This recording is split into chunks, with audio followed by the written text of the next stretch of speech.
Today we will be discussing about the very important topic that is with reference to International Youth Day today.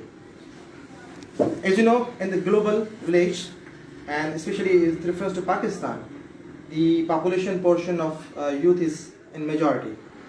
The youth is in majority in Pakistan. So, of course, their problems are different from others. They have their different requirements, and they need some space for growth and development, and especially for participation and social activities. So we will discuss about the topic that is the youth leadership for bringing sustainable change in society. So here, when we talk about this topic that we have decided for today, we will discuss about the different perspectives of change, how change can be brought in society, and then what is the role of youth. Now, interestingly, here we have two perspectives. One is like this change is for society and for youth, and this is by the youth. So this is just like a democratic process for the youth and by the youth. And in this way, now we have to discuss various ways through which we can identify the domain areas and different arenas wherein we can expect youngsters to lead it instead of just to follow. So what happens in our society, we have different spaces where youngsters are sidelined. They are thought to be just followers instead of being leaders. So we are now urging this point here. For sustainable change in society, we have to bring youngsters at the front. We have to expect them more than usual, more than what we expect them normally. So what do we expect from youth? We expect them normally that they should follow their elders, they should just be the followers instead of leaders. Now the point is of the empowerment. So here we are basically moving from the youth engagement to youth empowerment. So this journey, this small journey between the youth engagement and youth empowerment is basically the formula for success of bringing youth leadership in our country. So when we talk about various problems, of course these problems are not just for society, but the major component of society is youth, of course. So these problems belong to youth. For example, if we talk about health, if we talk about education, if we talk about employment, and if we talk about the social life, so all these problems are as relevant to youth as relevant to anybody else in the society. But the point is, the youth is in majority. So these problems are majorly belonging to youth. So we should not just consider them as quota, like we are giving some portion to youngsters, we are giving some quota for youth people, young people, and now just we just imagine, okay, now we have done our responsibility. This is not going in this way. So if you really want, if the state really wants to bring some change, the positive change in society in different dimensions, then we have to make youngsters as the partners, not as just the beneficiaries. Basically, we were discussing about the different dimensions of change in society, and as discussed in the topic already, these are three different dimensions: social, economic, and political. So we normally expect to bring change in society in three different areas. Now we are suggesting this thing: youngsters, youth should be made part of change management process in these three different areas. So before they bring change in these three different areas, they basically need to be engaged. So here we emphasize this word, youth engagement in social, economic, and political activism. So here we have to highlight this. So let's begin with the first part, that is social activism. What is social activism? There are different dimensions, there are different perspectives of social activism, wherein youngsters, even if they are school children, they are college-going students, or they are university students, they can become part of activism wherever they are. For example, at school, they can volunteer their services. When they are in colleges, they can become part of student unions, which are normally now in the form of societies. They can become the part of music societies, they can become part of various public speaking societies, and in this way, they can be utilized. They will be utilizing their own skills, they will learn new ideas, they will learn people management, they will learn different perspectives of management. And when we move beyond the school and college and university life, and in the society, there are different areas where youngsters can become volunteers. For example, they can volunteer their services in blood banks, they can volunteer their services in different non-profit organizations, they can initiate by themselves different social initiatives. And here, I will discuss the next part, that is economic activity, and it's a more important element of youth development itself. It's not just about the youth engagement. This is very much important activity for youth development and for society's development.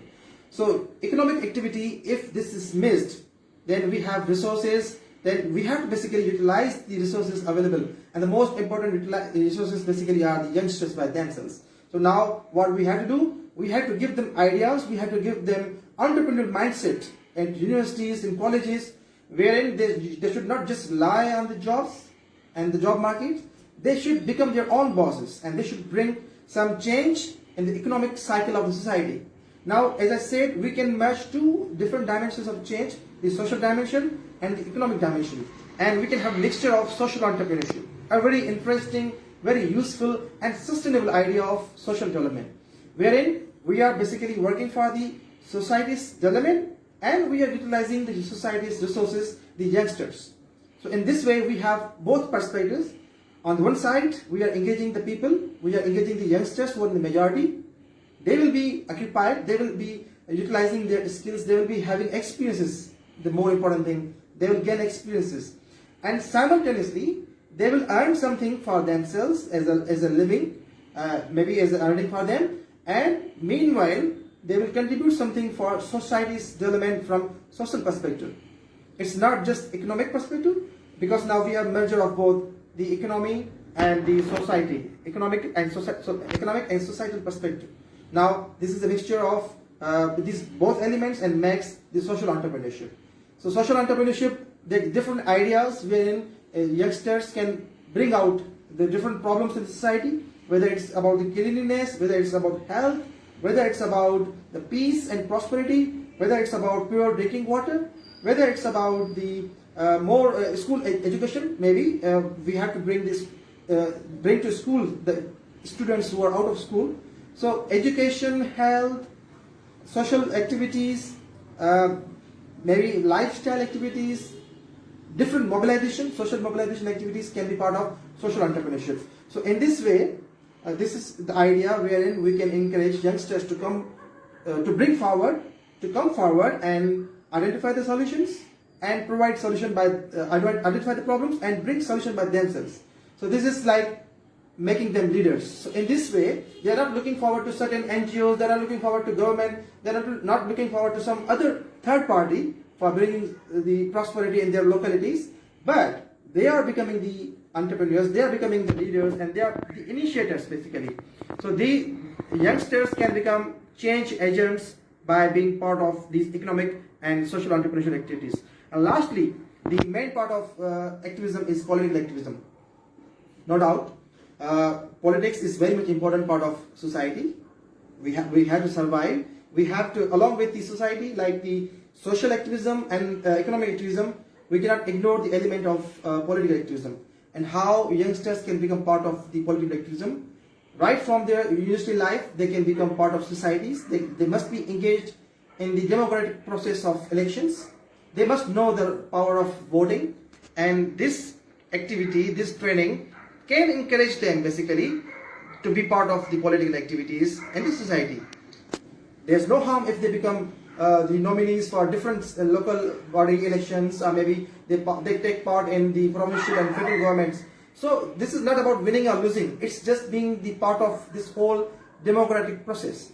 So political activism is very much important and it should be taken in a positive way, and in this way they are officially becoming the leaders of the society, because they will be assigned some titles, maybe in the union councils they are the elected members of the society. They are responsible, and now when they are responsible, they will realize the importance of leading their society and utilizing their skills. So to sum up whole things, if we are expecting society should grow, prosper, it's not just about the grown-ups, it's not just about the seniors of the society to take initiative. Basically, the importance of youth engagement is very much important. It's also important that we should delegate some authority, we should delegate some powers and activities and especially responsibilities to our youngsters.